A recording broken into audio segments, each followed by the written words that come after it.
Matagal ng problema ang lubak-lubak na daan sa Andaya at Maharlika Highway. Kaya naman, amin pong ipinapaabot ang pasasalamat kay DPWH Secretary Vince Dizon at Pangulong Bongbong Marcos sa pagdinig ng ating mga panawagan. Ang pagbabahagi ninyo ng konkretong plano at pagsiguro ng agarang aksyon para sa Andaya at Maharlika Highway ay hindi lang magbibigay daan sa mas mabilis at ligtas na biyahe o mas epesyenteng kalakalan, kundi ang pagbubukas rin ng mas malawak pang oportunidad para sa bawat Pilipinong dumadaan sa mga kalsadang ito.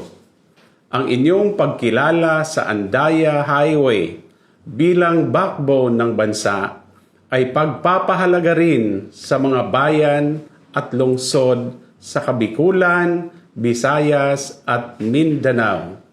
Sa inyong pagtugon sa aming paanyaya na makita at maranasan ang tunay na sitwasyon ng Andaya at Maharlika Highway ay pagbibigay ng pag-asa na totoong may mangyayaring pagbabago sa mas lalong madaling panahon.